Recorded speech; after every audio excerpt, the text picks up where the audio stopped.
New York City is the second most expensive city in the United States, right behind San Francisco. An average one-bedroom apartment here is $2,750 on average, and a two-bedroom is $3,110 on average.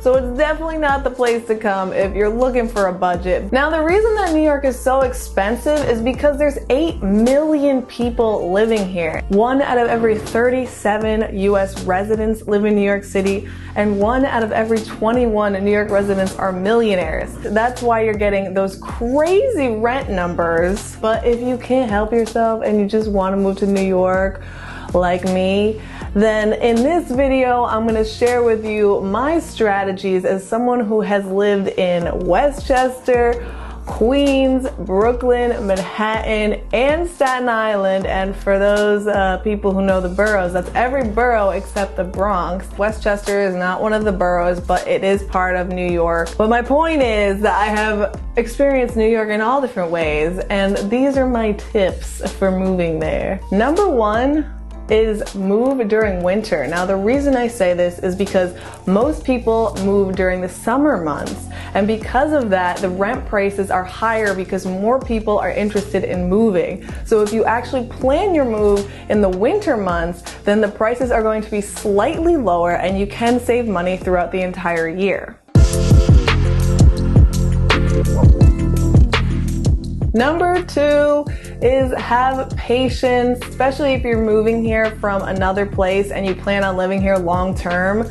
That's why I recommend renting a temporary housing situation while you're looking for an apartment in the city. Finding an apartment online without going to it in person, which is like the most deadly thing you could ever do. I recommend Outpost Club New York. That's actually where I'm living right now because I just got back from living in Central America and South America for 3 months, and so I didn't actually have an apartment in the city during that time. This is a co-living situation. So it's an entire apartment building, and they rent out all of the apartments to people that need short-term housing.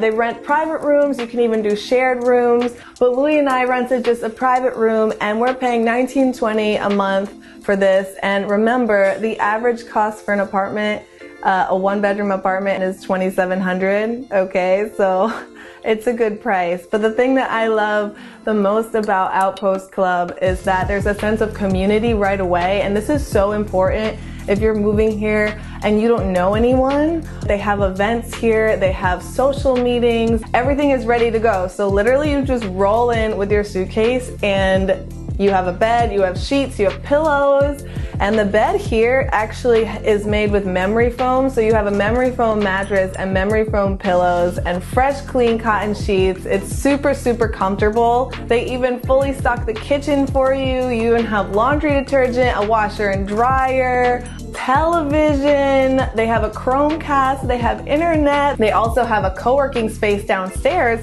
So if you don't want to work in the common area of your own apartment, you can work downstairs with the other residents of the apartment. It's also super safe here. They have 24/7 security in all common areas, so you never have to worry about getting anything stolen. I travel with a lot of expensive equipment. I'm always making videos, and that is always a top concern for me. I wasn't worried here because they have such great security. They have a maid that comes weekly. I mean, it's really the ideal situation if you're just settling in and you're planning on staying in New York longer term, or even if you're just coming here for a few months. If you're a student, if you're moving here for a job and you're still looking for the apartment, this is a great option. They have several locations. My location is the South Williamsburg one. This is the new one. I'm obsessed with it because they have a beautiful outdoor space, and they also have a rooftop. The terrace downstairs has a fireplace, so you can have bonfires at night, invite friends over. It's a wonderful way to just enjoy the city. Now, because I loved it here so much, I talked to Outpost Club and I got a special code for all of my viewers. And if you want to book a room here for 2 months or more, you can use the code SarahFunky and you get $100 off your stay. So you're welcome, because that's a good deal, all right? You're not gonna see any landlords giving you $100 off. live outside of Manhattan. Now I realize that many people have watched shows like Friends or Sex and the City, but if you're on a budget, living in Manhattan really isn't a great option unless you're sharing a very small space with a lot of people, or you hit the jackpot, which never really happens. Like, I feel like there's always these moments where you think it's too good to be true, and then it totally is too good to be true. So my advice to you is, if you want to live in Manhattan, that's fine, just budget for that. And know that if you move outside of the city, you're going to end up with more space at a cheaper price. So if you're living in Manhattan, you're gonna have a very, very small space with a very high rent number. The two places that you can get the lowest prices in Manhattan are the East Village and the Upper East Side. Now, the lowest price you're probably gonna see around here for a 1-bedroom apartment is going to be around $27.50. For that type of place, it's probably gonna be something that is an old building that's not renovated and probably has some questionable situations going on, but it is possible to find something in the East Village or the Upper East Side at that price. It is a rare find, and they probably go very, very quickly. The 3 areas of Manhattan that are the most expensive are Tribeca, Chelsea, and the West Village. Now, for a 1-bedroom apartment, you should expect to pay around $3,700. Yeah, it's freaking nuts. Like, I don't care how much money you make. That is just like so expensive to like throw out the window every month. Like, no, like that is too expensive in my opinion. Okay, you can do your own thing. That's up to you. There is a site called Zumper that has 2 maps of the Brooklyn area and the Manhattan area that divides the sections by average rent price. I'm gonna put those on the screen. You can screenshot that, take a look at it. It kind of helps determine the areas you should be looking in if you're interested in certain price points. Once again, Manhattan is just gonna be like the most expensive by far. I definitely recommend looking in Brooklyn or Queens. The Manhattan map shows 2 parts of Queens that I've lived in, Astoria and Long Island City, and it shows the price points for those 2 areas, but that's really it. Astoria is really awesome actually though, because it has a massive international restaurant scene, and it also has the largest Greek population, so you're going to get amazing Greek cuisine. I miss the feta that I would get there. It was just so good and it tasted real. And that's what you get when you live in a very diverse area that's filled with people from all over the world. The biggest tip I can give you, which is a pretty well-known one, is to avoid brokers. You have to pay these people 12 to 15% of the cost of your annual rent, and all they did was open the door. It's so frustrating. So the way to avoid this is to search for no fee, no broker apartments. There's several search engines I recommend using. They are Craigslist, Zumper, StreetEasy, and RentHop. So I'll list all of those things below in the article that goes along with this video with more information. If you find a place that you love, just know that because there are 8 million people living here in New York, and there's so much competition for apartments. So if you find something you love, you better put your name down for that right away and grab it, because it could be gone in a couple of hours, because it's gonna be gone soon and you don't want to deal with that. And my final tip is, if you are a single person or living with a significant other, or just open to sharing a space, then I recommend getting a studio. On average, studios are about $500 cheaper per month than 1-bedroom apartments, so it's an easy way to save money. A studio is an apartment that is completely open, so there's no door on the bedroom. Normally the bedroom and the kitchen and the living room area are all in one space. The only room that has a door is normally the bathroom. It's just kind of crazy to me that the cost from going from a studio to a 1-bedroom, which essentially just means they put a door on your bedroom, is $500. So you're like paying almost $500 for a door in your bedroom. Welcome to New York. Louis and I decided to not go with that option. We cook a lot, and when I say we, I mean Louis cooks a lot. I do not cook ever. I hate cooking, but I like eating, so that's cool. We decided not to go with a studio because the smells from cooking get onto your clothes and your bed and all of that, and we just wanted to separate the two things. But if that doesn't bother you, then a studio is a very good option. Next up, I just wanted to share some upfront costs or things that will help you in your search to kind of help you budget for this. Now, I recommend right off the bat, if you are a single person looking for an apartment, then you should budget around $5,000 to $10,000 just to get that apartment. And no, this does not include moving costs, sadly.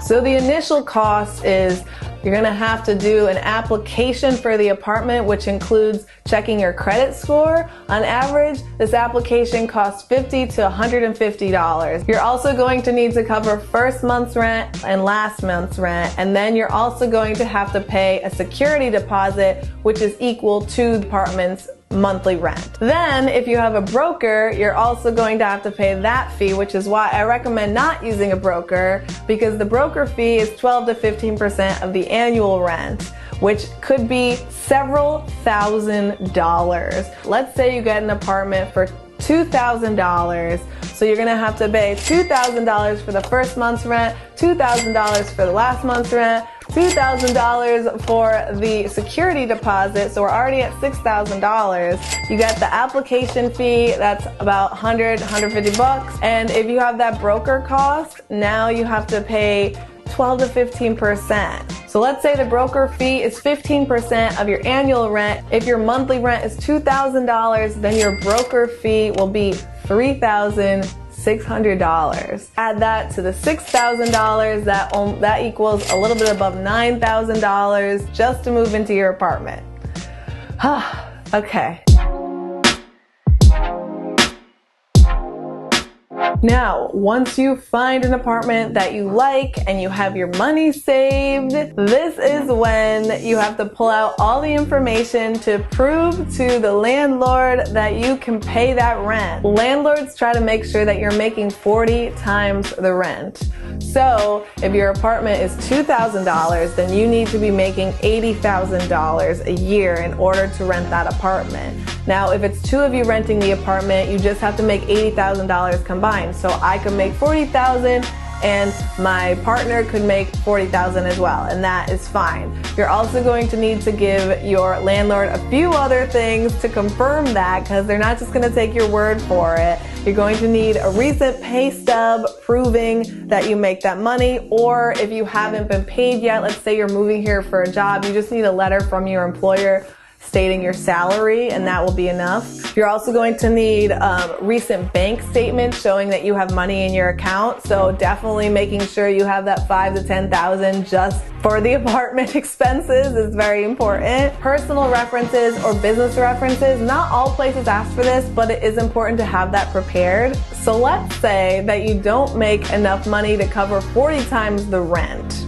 Well, there is ways around that. When I first got out of college, I was making a whopping $32,000 a year, and I needed a guarantor. A guarantor is someone that will sign the lease saying that since you don't make 40 times the rent, they will pay the rent if you can't pay it. You can get guarantors, maybe your parents will sign for you, maybe someone else. If you're traveling internationally, it's not common that apartments will accept international guarantors, so just be aware of that. It is a case-by-case basis.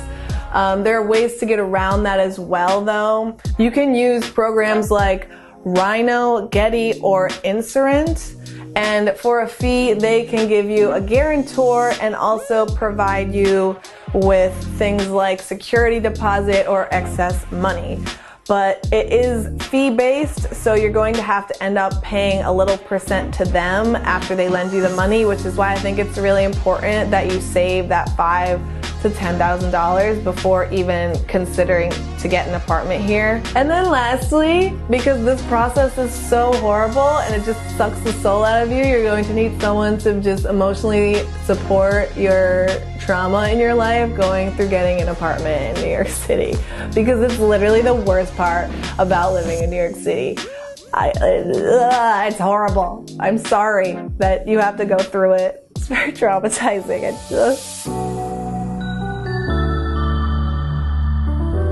Now, if you really don't care about the broker fee and don't want to be bothered with all the nonsense of searching through Craigslist and StreetEasy and all the different applications and going to all these different apartments and scheduling with all these landlords and just ruining your life trying to get a freaking apartment in New York, there is an amazing company called Triple Mint. All you need to do is just tell them what you want in an apartment. So you can just say, like, I want a 2-bedroom apartment with laundry in the unit and a rooftop. That would literally be my dream apartment.